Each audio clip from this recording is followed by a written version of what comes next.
The broadcast is now starting. All attendees are in listen-only mode.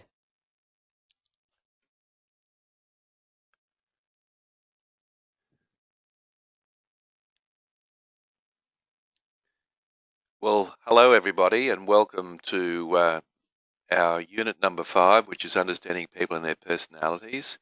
It's great to be back with you again after a fortnight. I hope you've had a good fortnight and looking forward to a great weekend wherever you are in Queensland. And we've got people in, as I say, this series right up on the northern part of Australia and Weipa right down to the Gold Coast and out back. So it's a really great audience. Now, I just want to make sure I'm being heard, but could some of you just type in the question box clear, just to let me know that I'm coming across loud and clear? Great. Thanks, Judy. Thanks, Alison. Thanks, Ben. Thanks, Rachel. Okay, it sounds like I'm coming across loud and clear, which is great. Now, the normal process is, of course, that you'll receive a copy of these slides and a recording at the end of the presentation. So just relax and enjoy yourself, and we will send all that through to you this afternoon, hopefully. So, and I think that what I was hoping that you would have done by now is to complete the profile, that is the personality profile, not the influencing one. And if you have, then you can see this presentation as a debrief on your results. But don't despair if you haven't done it yet. You might see this as a precursor to doing it, and hopefully when you get your results, it'll make it all the more interesting for you. So I'm going to work on the assumption that you've done your homework and you've completed the profile, but if you haven't, don't despair. You've still got an opportunity to do that. All right, so let's get underway. So far we have covered the 4 modules, and I just want to sort of briefly go back over those because all of them, although they're distinct units, they've all got some application to the subsequent subjects, so it's been designed that way. So at the very beginning, we looked at the ingredients of effective feedback, and the homework there was to suggest to you that you should give 3 bits of feedback each day, preferably positive feedback, and just to see what would happen. So if you've dropped the ball on that, I'd lift the ball up again off the ground and get on with it, because you will be surprised at the difference that that will make.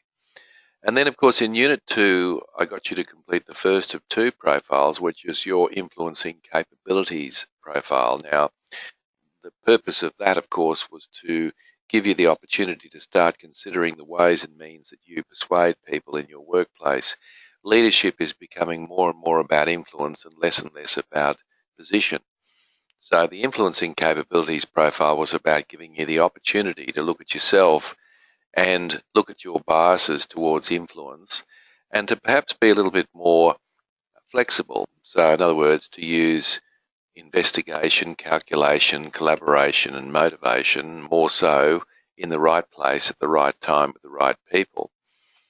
Then we looked in module 3 at optimizing team performance. Now, the essence of that was that I wanted you to be involved in these regular conversations with your team members, and I hope that you're continuing to do that, or at least have set up the opportunity to do that, because I think having regular conversations with your team members is the best way of actually optimizing your team performance. And I'd be always keen to hear comments from you about that and how that's gone. So, by all means, email me in between sessions, or you can even type a comment into the question box there today. And speaking of which, if you've got any questions, comments, observations, you go for your life on the right-hand side. Bear in mind, I'm the only person, of course, that will see the question, but I will respond to it the moment I do see it, because I don't want to leave any time at the end for questions. I'd rather deal with them as they come up. And of course, 2 weeks ago, we looked at getting the very best from people, and my comment there to you was that using the concepts of autonomy, mastery and purpose were critically important. So the whole idea was to give people the freedom to make up their own mind how they'd go about the work that they need to do, to give them the development or the mastery opportunities to build their skill sets up. And I guess thirdly, to give them a purpose. In other words, to see a line of sight between what they're doing in local government and the end result, which of course is to serve the ratepayers of the region or the area of which your local government is responsible for. So today we're moving on, of course, to personalities, and then in 2 weeks' time, we'll look at facilitating effective meetings, which is our final session. All right, so here we go. Let's have a look at, and of course, you had some homework to do as well, and I hope you've had a chance to really practice some of this, to look at providing people with a bit more freedom and autonomy to make decisions, not spoon-feeding people too much. Give them a sense of coaching or mastery to be able to achieve the work that they do, and to give them some purpose, or as I said earlier, a line of sight between what they're doing and what the end result is, because sometimes people can't always see the trees for the forest or the forest for the trees, whichever way you want to express that. So it's important for us to help people with that. So I hope you've had an opportunity to practice that and to consider it and to apply it wherever possible. All right, so today we're really looking at providing you with a fun and practical way of understanding yourself and others. I say fun because it's always fun this afternoon at work to look around the office at all the different personality types. And I suspect if you've done your profile, you've already got a pretty good idea of what I'm on about there. And to start to treat people how they want to be treated. Now, treating people how they want to be treated is actually is what we call the platinum rule. Treating people how you want to be treated, of course, is the golden rule. And I suggest that what you need to do to get the very best from people is to treat people how they want to be treated. So we'll have some fun with this today and talk about some different personalities and all the rest. So four things that we'll do during this session. I want to talk about the concept of personality, generally speaking, from a psychology point of view. I'd like to then talk about the 4 different personality types that are underpinned in the particular survey I got you to do. I'll give you some application tools. In other words, when you're dealing with a peacock or an owl or a bull or a lamb, what do you need to do in order to get the very best from them as a personality? Because the fact is, we've all had personality clashes, and guess what? There will be personality clashes in the future. There's probably nothing more certain than that. And often because of those personality clashes, it's because we're treating people not the way they want to be treated, but the way we want to be treated. And of course, we're not getting the result that we want. So hopefully that might help you. And then, of course, I want to finish up just reiterating this critically important platinum rule, which is about treating people how they want to be treated rather than treating people how you want to be treated. So we'll talk a little bit about that as well. Okay, and all the while you can type in your questions, make your comments, make your observations. I'm going to be keeping my eye on that question box for that reason. Now, of course, there are myriad profiles out there, and in fact, you've probably done many of them. There's MBTI, there's DISC, there is Herman Brain Theory. There is so many different personality profiles out there. And the one that I've designed for a particular reason. I've designed it to focus on 4 animals. And the reason I've done that is that it's easy to remember what the traits are of these animals. So I've done it for convenience sake. But essentially the themes are the same with the other personality profiles. So if I, for example, said to you, think about a lamb, then you'd have a fairly good, clear understanding of the lamb's characteristics. Or if I said to you, think about a bull, you'll have a fairly good idea about how a bull likes to operate. So the whole purpose of this is to give you some very simple tools to be able to remember some of these traits by, and that's the reason I'm using owls, bulls, lambs and peacocks as my categories rather than numbers or letters or what have you that you often find in other surveys. Okay, now let's just talk a little bit about personality for a moment before I show you how the model works here. Personality comes from the Greek word persona, and persona in the Greek persona means mask essentially. So really, what I'm talking about is a mask that you wear, that I wear, we all wear. Now, I don't mean a mask necessarily that we hide behind, but more a mask in terms of how we view the world and how we interpret what's going on around us. And each of us have a personality, even though I'm sure some of you have said, oh, well, so-and-so doesn't have a personality, but of course we all have a personality. And so the big question, of course, is where did this personality come from? Is it something that you were born with, or is it made? Are you a product of your environment, or do personalities change throughout life? So let me shed some light on those questions. There's been a considerable change in views over several years. So Carl Jung, the famous psychologist that was the first person in the early part of the 20th century, came up with the notion of personality types. And he argued that if there are certain personality predispositions, and that we could categorize those into roughly 4 particular areas. Now, you could imagine that his theory was highly controversial. In fact, a lot of people said, you can't categorize people as, a particular personality type. And to a certain extent, they're right. I mean, if you look at your personality profile, for example, it's highly unlikely that you would have got 40 points in one column. So it's probably likely that you had a distribution of scores across all 4. Of course, some were higher than others, and we're going to concentrate on the high scores in a moment. So the criticism was valid, but the point that was made here is that what happens with personality is that, where we have the high scores, there will be a tendency for us to enact those characteristics.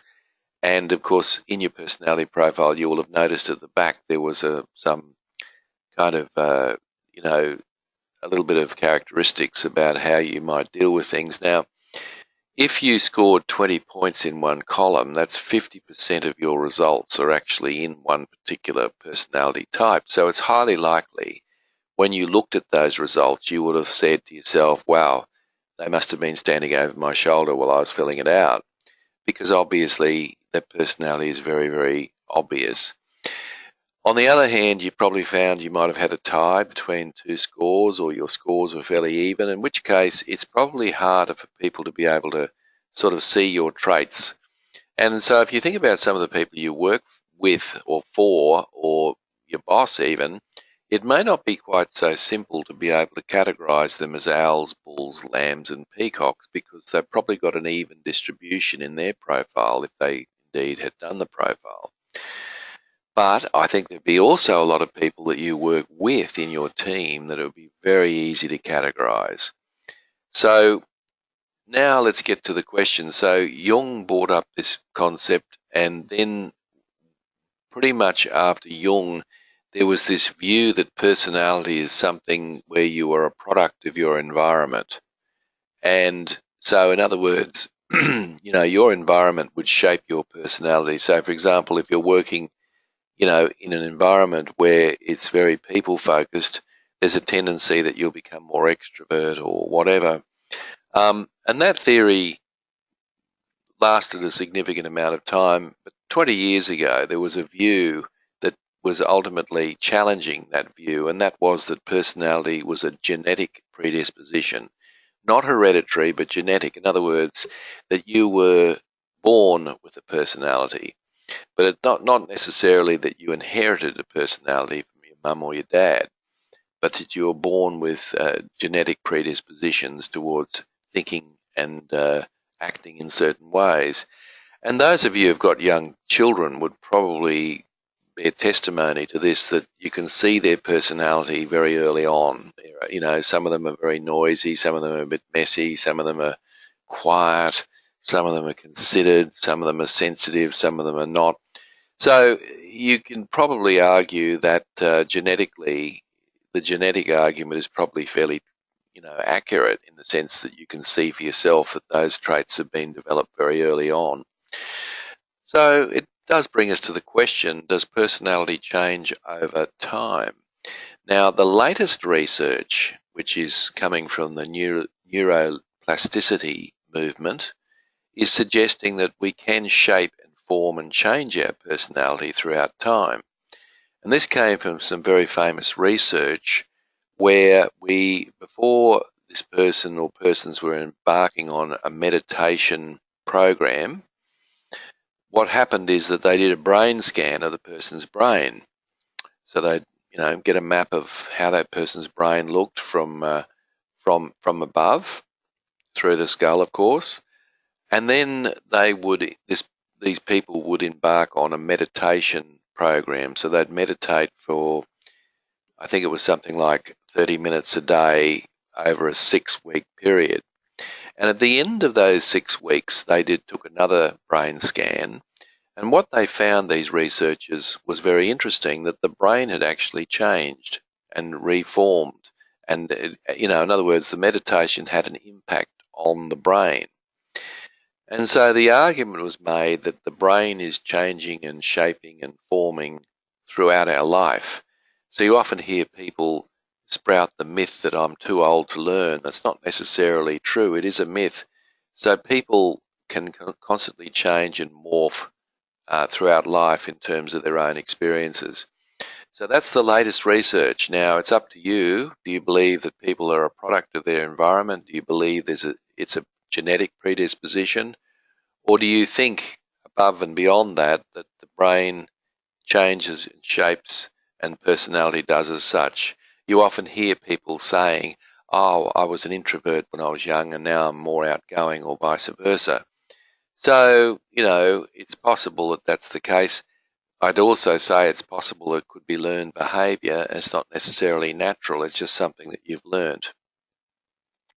So, for example, if you're naturally an introvert, you may have learnt to speak up in meetings because otherwise you're perceived to be a wallflower. And if you're an extrovert, you've probably learnt to bite your tongue until it bleeds occasionally and allow other people to get a word in. Otherwise, people find you very annoying. So that doesn't necessarily mean your personality has changed. What it actually means is that you have learnt a certain type of behaviour that's perhaps a little bit more appropriate in certain circumstances. Okay, now if you look on the screen there, of course you can see that it's a typical 2x2 matrix, and you can see I've got owls, bulls, lambs and peacocks in the matrix.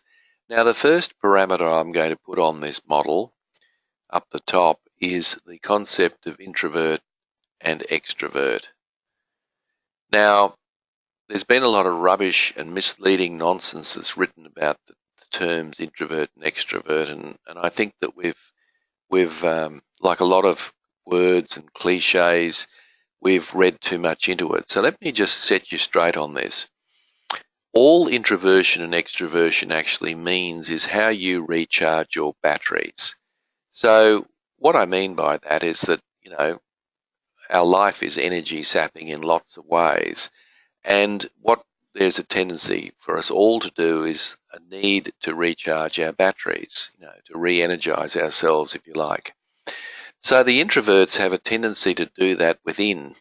So an introvert will tend to go away and, avoid people for a period of time and just reflect or do something on a personal level and not be involved with people. Extroverts, on the other hand, have a tendency to be extremely outgoing, and what they enjoy doing is recharging their batteries by working with other people.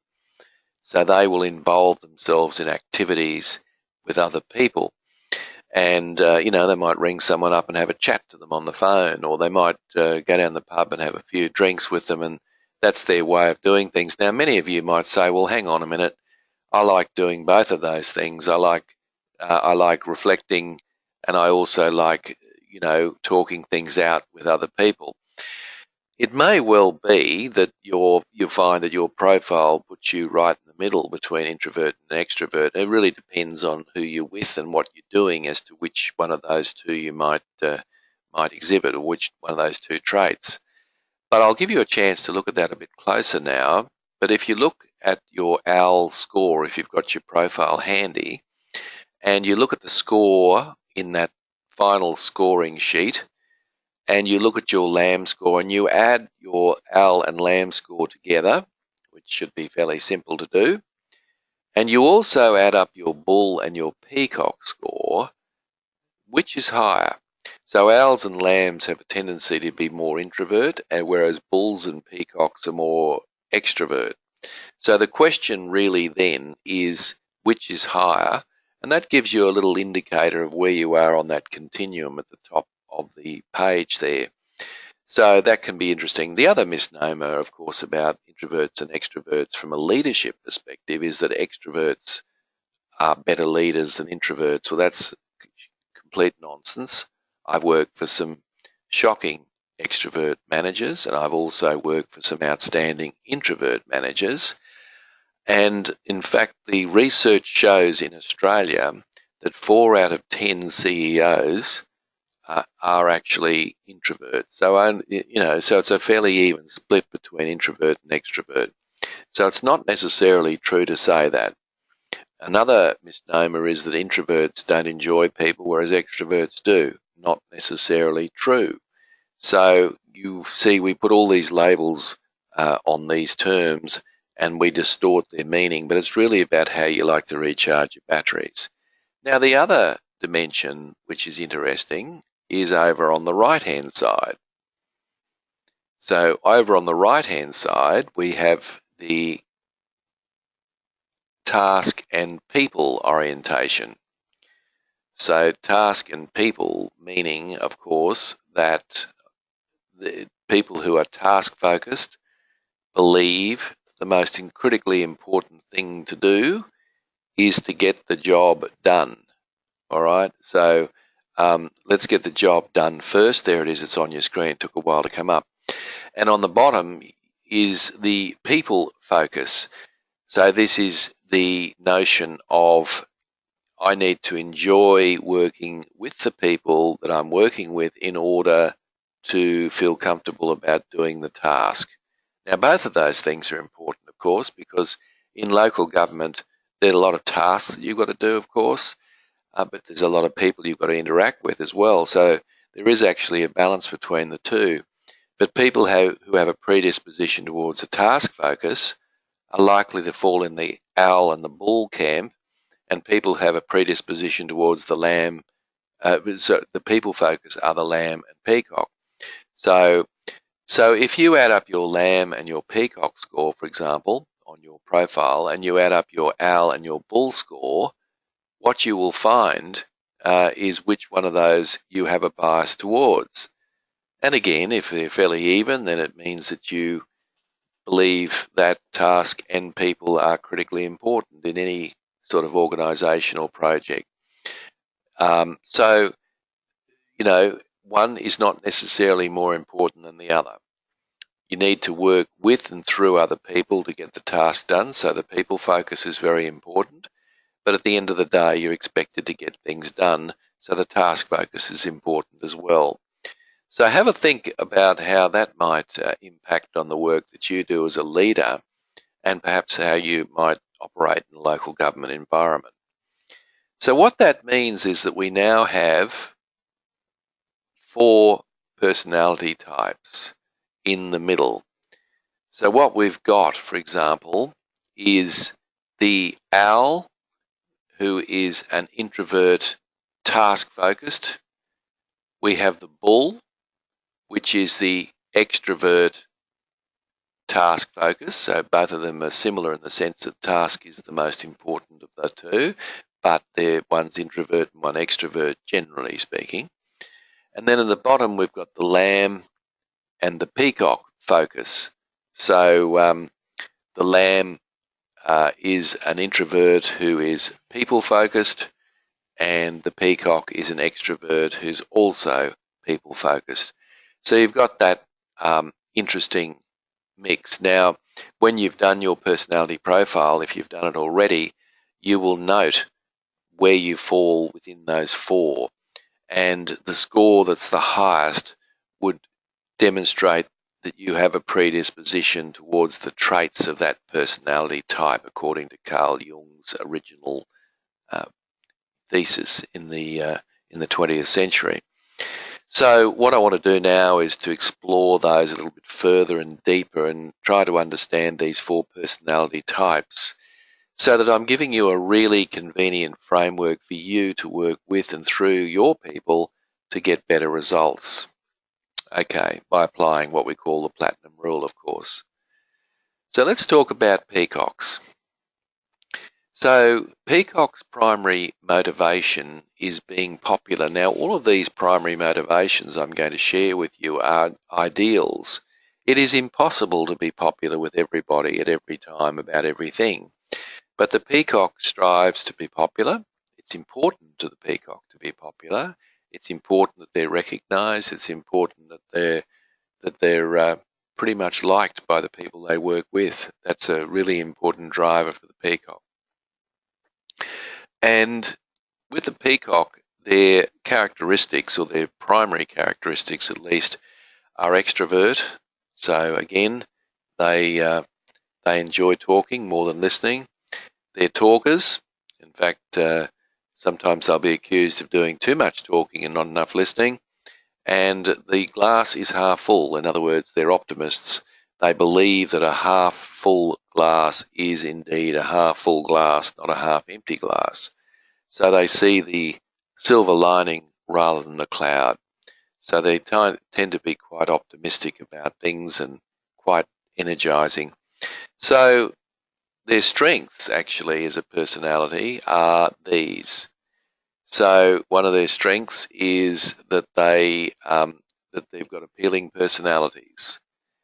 They're creative and colourful. You wouldn't miss them in a crowd. They've usually got a loud laugh. They've usually got a loud voice even, and certainly they're in the room. They're energetic and enthusiasm, and they show a lot of inspiration. So I'm sure you've got, if they're not in your team and if you're not one yourself, I'm sure you could identify a peacock in your local government organisation.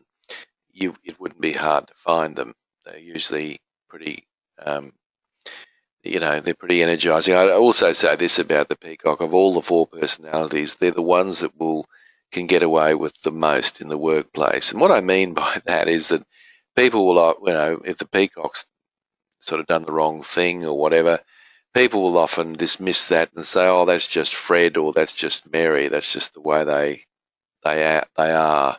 So it's kind of like they can get away with a bit more than the other three personalities, which is always interesting. So I've put up two famous people there that fit the bill very nicely, I would have thought. So you've got Paris Hilton, who several years ago went to jail for tax evasion. And instead of just quietly doing her time, which I think most people would probably do, she decided, of course, to make it a publicity stunt. And the whole world knew that Paris Hilton was going to jail, albeit for a few months, but nevertheless, she wanted to let everybody know that.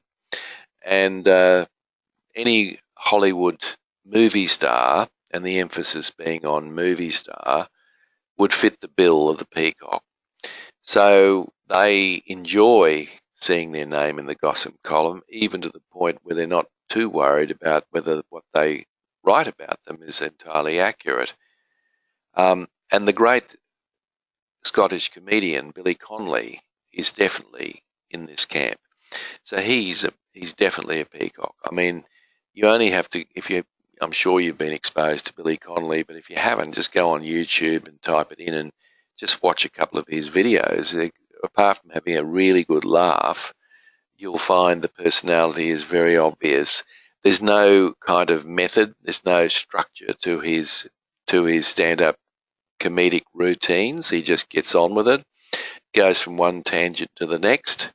And I remember reading a very interesting biography about him, and he claims that he doesn't plan at all when he does a stand-up comedy show. He just goes on there and off he goes, and whatever comes out, comes out. And so that sort of underlines the Peacock personality to the extreme version. Now, their motto in life is any publicity is good publicity. So they basically believe that, recognition is critically important to them. So recognizing them and the work that they do, when indeed they've done good work, is critically important for the Peacock. All right, they don't necessarily need it all the time, but they do need some recognition. It's quite important to them. All right, so there we go. Now, number 2. Now, the list here is not presupposing anything. So it's not saying, Peacock's the best or most popular. The reason I'm going through these in the way I'm going through them is because these are in the order that they are on the profile. So it's just easy for you to read across. That's my thinking, at least. So the bull, their primary motivation is being powerful. Now, again, it's impossible to be powerful in all circumstances, in all situations. But the bull's great insecurity is being taken advantage of.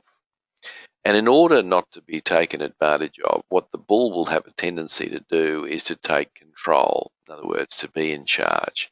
And that's why the bull actually likes to be in charge. So their primary characteristics are that they're extroverts, so very similar to the peacock. They're outgoing, but the difference is that they're doers in the sense that they will usually have 10 balls in the air being juggled at once, and they'll often bite off more than they can chew, and they'll often take on hugely challenging tasks, and often, to their credit, will get those tasks done as well, but often they'll drop the ball because they're just simply doing too much.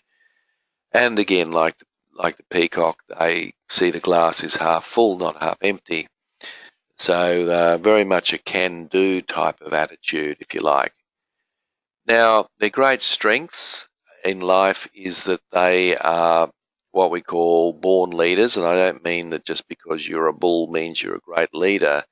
What I simply mean by that is that the bulls of all the 4 personalities are the most comfortable in a position of leadership, because it's a way of them protecting themselves from being taken advantage of, and so they will gravitate to leadership roles with a fair degree of comfort. They're very goal-oriented, so they don't want to know all the details, and they just simply want to know what the bottom line is. In fact, they'll often use the term, what's the bottom line? What's the end game? What's the target? So they'll say these things, but they don't necessarily want all the detail in the middle. They will want to work that out themselves. And they're very quick to move to action. Sometimes people might accuse them of being too impatient, but they will move quickly to get things done because that's the way they think. So it's a very good trait, actually, of this personality, that they're quick to action. So 2 famous personalities that I could think of that fit this bill quite nicely, and I'm showing you on purpose a nice mix of male and female in these because I want you to realize that there is no stereotyping in this. So if you split up the world and you looked at the 4 personality types, you would find that there'd be reasonably equal numbers of males and females in all 4. So there's none of this, males are more likely to be this and females are more likely to be that. That's a complete myth, and it would be misleading for you to think that. So I've put down 2 females here as famous people who exhibit the bull traits. Madonna, of course, I believe she's got another album coming out later this year when she could be just putting her feet up and relaxing. I'm sure she's got plenty of money, and I'm sure she doesn't need to go through the grueling, um, you know, performances. She could just simply put her feet up. But being a bull, of course, they're always on the go. They feel guilty sitting down on the couch doing nothing. And she's pretty much managed her whole career from start to, well, it's not finished yet. And she's been in charge. I'm sure she's had minders, but she hasn't had somebody who has minded her, so to speak. So she's been very much in charge of her own destiny. The other person I'd mention there is Hillary Clinton, who we'd all know from the 2016 presidential elections and before then as well, as a senator for New York and also Secretary of State and also the First Lady during the Bill Clinton White House years of 1992 to 2000. But Hillary Clinton is very short, sharp, to the point. She says it as she sees it. Some people might say, be critical of her and say that she's duplicitous and a whole lot of other things. But putting all that aside, she's a very forthright, energetic person who, again, probably doesn't need to stand for president. I'm sure she could just quietly enjoy her life, but being a bull, she can't relax, which is often the case with this personality. So their motto in life is that I'm in control and I'm willing to lead. So, if there's a vacuum of leadership, the bull will want to fill it, and they will fill it. And so if you're not stepping up as a leader in your team and you're not a bull, which you will probably find that if you've got bulls in there, they'll start to seem like they're taking over. They're not really necessarily, but they're just rationalizing in their own brain that there is a vacuum of leadership here and I need to step up and step into the arena. So let's move on to the owl. The owls, their primary motivation is to be being perfect. Now again, it's impossible to be perfect, but the owls, it won't stop them. They are what you would call a perfectionist. They're trying to do everything perfectly. So local government would be very attractive to an owl because there's legislation, there are rules, regulations, bylaws, and so they can then make decisions based on the rule book, so to speak. So that would be very attractive or appealing to an owl. And their characteristics are introverts. So unlike the peacock and the bull, they will tend to see the glass as half full. And this is often misunderstood, that they're very good at assessing risk. So the owls are very good at picking holes in arguments. And it's not because they want to be negative, by the way. It's because they've already thought very carefully about the issue, and perhaps what they've got to say is very valid. So you can easily fall into the trap as a leader dealing with an owl where you're believing that they're just being negative for negative's sake. It's not true necessarily. They are thinkers. In fact, sometimes they can do too much thinking. So they'll analyze and even overanalyze, and they'll think, why did this person say this? What do they mean by that? What's the hidden meaning? So there'll be a lot of analysis in the way they look at the world. But because they're introvert, they're thinking it, not saying it. And they're pessimistic. So basically, again, the glass is half full. They're looking for the the sort of pitfalls in an argument or a situation.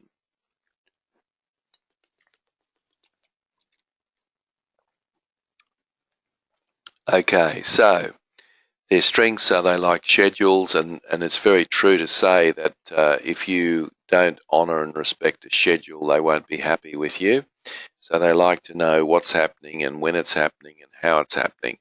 They do have very high standards of everybody that works around them and often will be quite critical of other people. But what's often misunderstood about the owl is they're also highly critical of themselves. So they will certainly have very high standards of themselves as well as everybody else.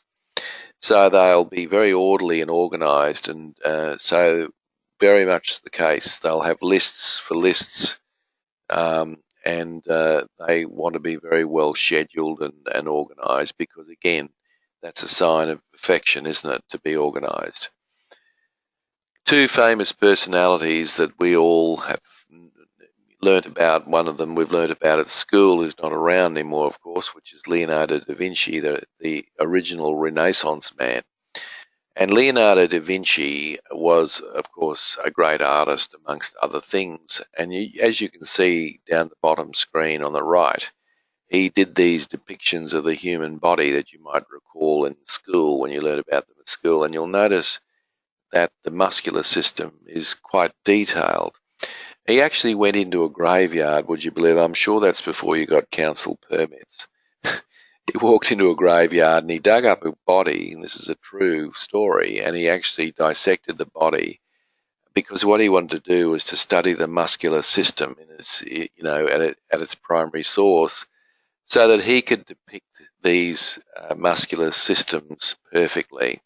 So that's pretty fanatical, and it's a classic case of the owl in its extreme. And of course, Roger Federer, who I think is 38 and still number one in the world, is an absolute perfectionist. There's no player that probably trains harder than Roger Federer. He's still training hard at 38. He's absolutely a perfectionist, and so he would fit the bill as somebody who would be that perfect owl. And their motivation in life, their primary motto, if you like, is how can I paint this perfect picture? So what they're trying to do is to do it absolutely right. And sometimes what that means is that the owls will occasionally not get work done on time. And the reason for that is because they're trying to do it perfectly. So, sacrificing time frames for getting it done perfectly is an extremely relevant trait for an owl. They want to do it absolutely right. So, for example, if you're sitting here thinking, I hope I did the survey right. I mean, can I get another go at it? You're probably in that owl area. You're worried that your results aren't a true reflection of who you are, whereas it's just really supposed to be an indicator to give you some ideas about these four personality types. And finally, we've got the lamb. Now, the lamb personality is their primary motivation is being peaceful. Now, again, it's impossible to be peaceful all the time. In fact, if there were two people on a desert island, there would be a reasonable chance that at some point they would have a conflict. So peace is not, again, like the other three primary motivations, is a myth. But what that means is that the lamb will try and avoid conflict at all opportunities. They'll do whatever they can to steer away from anything that looks like conflict. And so their characteristics are like the owl, they're introverts, but instead of being thinkers, they're watchers. So what they'll tend to do is to sit in a meeting and listen to all the comments around the table before they open their mouth. And then at the end, and sometimes only from the pressure of the leader by asking them, will they be prepared to give their point of view? And they'll be very diplomatic about how they give that point of view, not wanting to offend anybody in the room. So they might preface it by saying, look, I'm not being offensive here, and certainly I can see your point of view, but, they're pessimistic, so the glass is half empty, not half full. They don't normally walk around with a huge smile on their face and jumping up and down and so forth. They're fairly self-contained characters. Now, their strengths are that they're competent and steady. So if you give a lamb a job to do, and they know exactly what they're expected to do, and they've got all the resources they need, and they've got the time frames, they'll generally get it done very well. They're generally quite peaceful and agreeable, so they're non-threatening in many respects, and it's easy to get on with them as a personality type. And they're usually very good when put in the position to mediate between two different points of view. So they're very good at being able to find a middle ground or a middle way. And so they can be very, very effective at mediation. And two personalities that come readily to mind, which are two personalities who are both actors, I might say. And as I said earlier, not all actors in Hollywood are peacocks. The movie stars, if I use that term, are highly likely to be in that peacock realm. But if you think about Keanu Reeves and Kirsten Stewart, they don't they shun publicity. They'll do everything they can to stay out of the gossip columns. They're not interested in all of that sort of thing. And Keanu Reeves, for example, hates having his picture taken in the streets of New York. He's just happy to walk along and sit on a park bench and just eat his lunch. As you can see the picture there, he doesn't want his photo taken. And Kirsten Stewart, of course, is a very private person, and she just enjoys acting, but she doesn't want to bare her soul on all the gossip magazines and so forth. So there's two examples of actors who aren't necessarily in that stereotypical area of the peacock. Now, their motivation in life is peace is the overriding objective. So, they will do everything they can to be the peacemaker, and they don't want to rock the boat. So, guys, any questions, comments, observations that you'd like to make, please do so in the question box. I'm going to now move on to some of the tips and hints about dealing with the four personalities, and then set you a little bit of homework, and we're done. So while you might be thinking about questions or comments, let's move on. We'll leave this slide, not relevant. Okay, so if you think about a peacock, one of the things that peacocks are challenged with is following through. Now, because peacocks have got a short attention span and they enjoy variety and they can get distracted relatively easily, they will sometimes forget to follow through on commitments that they've made to you.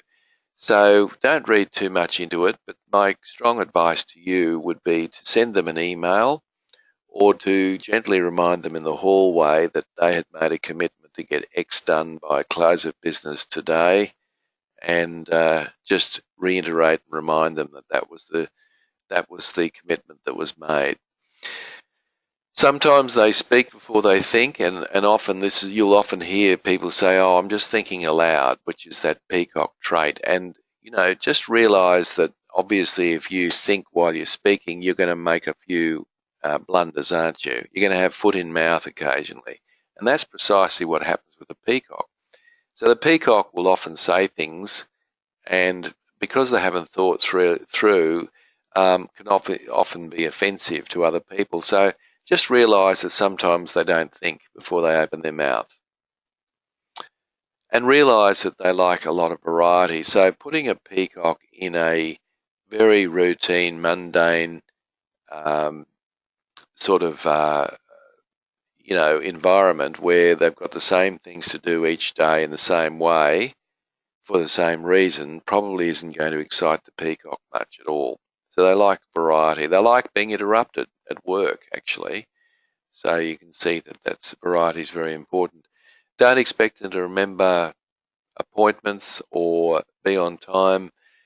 Having a diary or a to-do list is not their forte, and so sometimes it's important to send them reminders. And to do that, in fact, what will happen is that they'll appreciate that, because they'll appreciate that somebody else is keeping them on track and organised.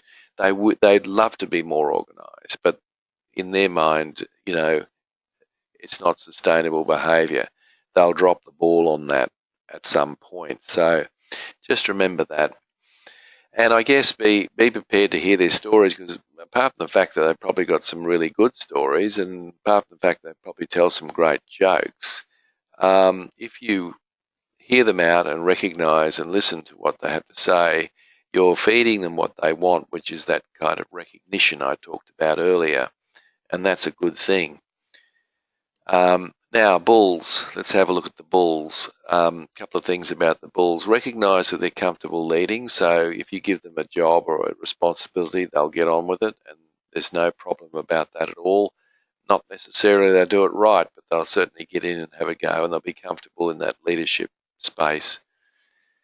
But it's important to insist on two-way communication with the bulls, because sometimes the bulls can be quite dominant and what we might term bossy. And so it's important to be firm and assertive with the bull, not aggressive, but firm and assertive.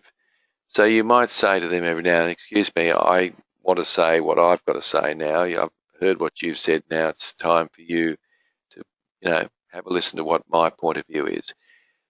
Because if you do that, then what you're doing is you're mirroring you are mirroring a reflection of who they are. So when they look in that mirror and they see you, they think, wow, that person's strong just like me.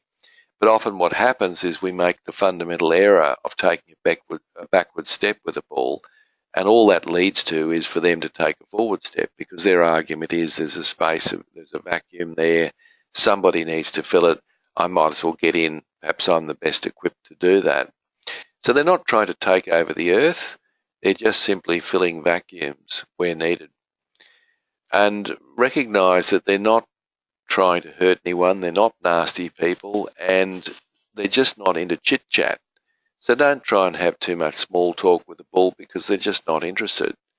They just want to get on with whatever they've got to get on with. So if you've got a bull in your team and you try and engage in some frivolous small talk, trust me, they won't appreciate it. So just get straight to the task, being task focused, and remember that they don't wear their heart on their sleeve. I guess that's my point. Be firm and to the point, and they'll respect you.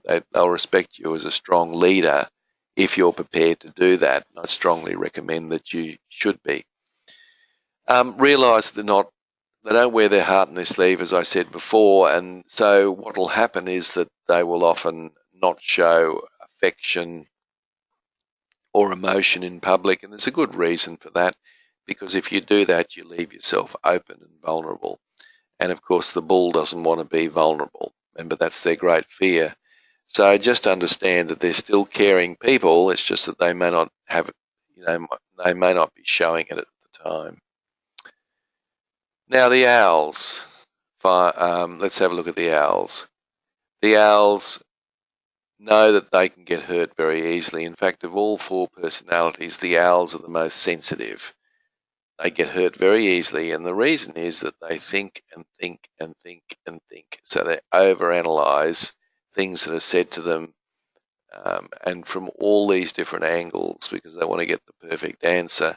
So they can be hurt, particularly if you have a go at their workmanship. So be careful with that, because remember, being perfectionists, they're not. They're going to feel very disheartened if you have a go at their work. Now, obviously, if their work's not up to scratch, you'll probably need to talk to them. But I suspect that it'd be more likely that they're not meeting deadlines and the work is no good. I think you'll find that's the issue. So recognise that they're programmed with a mindset that likes to assess risk. So they will look at things and probably give you responses that you hadn't even thought of, and they may seem quite negative, but as I said before, they probably put a lot of thought into it. So it's probably good for you to recognise it and say, look, you've obviously thought a lot about this. Tell me a little bit more about what you mean. And that will be, music to the owl's ears. Be prepared to answer their questions. There's no good giving frivolous one-line answers to their questions. They are going to ask you a lot of questions because they want a lot of information, because with a lot of information they can make accurate decisions, which of course is about being a perfectionist. So the important thing for you is to take the time to respond to their questions, and if you do that, you'll please them no end. Try to keep a reasonable schedule. They certainly won't appreciate sloppiness. They certainly won't appreciate people who promised one thing and delivered something else. So make sure that you do responder schedules, and realize that your arguments and opinions need to be backed up with substance. You can't just, give your opinion without giving some substance to that opinion. It becomes really important.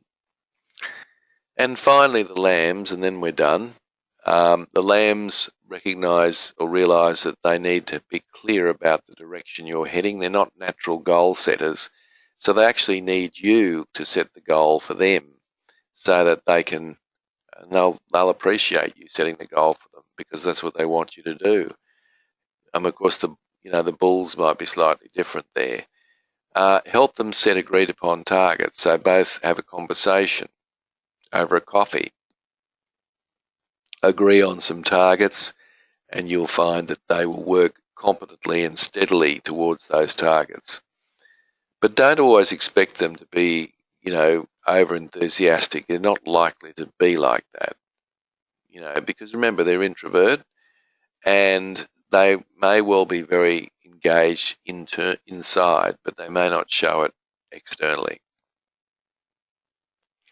Recognize that when they're stubborn and they put things off, it's usually because they don't want to do it. Now, the bull will probably just say to you, look, I don't want to do this, or I've got other priorities and I can't deal with it. The lambs won't say that because that, in a sense, could create a sense of conflict. So what they do is they quietly put it in the too hard basket, so to speak, and hope that it goes away. So there you go. That's their quiet form of control. Look for mutual commitments, right? Because once you've got their commitment, they're likely to follow through on their word, which, of course, is very helpful. So, guys, that's all the personalities. And you're a quiet bunch today, so you haven't said too much, but I'm sure your brain's ticking over and you're thinking about people in your team and so forth. And I want you to have good fun with this today, this afternoon, before you go home for your weekend. So, as I said at the outset, my key point about all this is that not to follow the golden rule, which is treat people how you want to be treated. Now, that's all very fine, but if you treat people how you want to be treated, you may not be treating them how they want to be treated. So, in other words, what you need to do is to adopt what we call the platinum rule. Now, the platinum rule simply states that you treat people how they want to be treated. And what do you do? Where do you go for that? Well, the first thing is to sort of identify the people that you work with. Are they owls? Are they bulls? Are they peacocks? Are they lambs? Now, once you've worked that out, you can then say, right, now I've got to deal with these people in a particular type of way. So if you're doing your one-on-ones, as I recommended out of Module 3, I strongly recommend that you have some fun with this and experiment in those one-on-ones. So the platinum rule is treat others how they want to be treated. I can assure you, you'll get much better results that way. So, like always, I've got homework for you. So if you haven't done the personality profile yet, there's still time to do that. I've sent that to you, so it's just a case of printing it off and completing it. You will get the slides this afternoon. You'll also get the video this afternoon as well. But what I want you to do is to try to lead people with an emphasis on their personality profile. So you don't have to put them through the profile. For some people, it'll be very, very obvious, from their traits. But what I want you to do is to experiment with this and try and deal with them according to that personality type. And I think you'll be pleasantly surprised at the results that you get. So instead of trying to change them, how about you change yourself to reflect a more receptive personality so that you can actually change them? So by changing yourself, you can change them. But don't just try and change them because that's not likely to work for you. So thanks, guys. That's about it. I see that there's no questions. I'm assuming that I've covered all bases. I've enjoyed working with you. I would suggest you have a wonderful weekend, and I would strongly urge you all to practice this afternoon working on the different personalities. Thank you very much, and see you in a fortnight. Goodbye.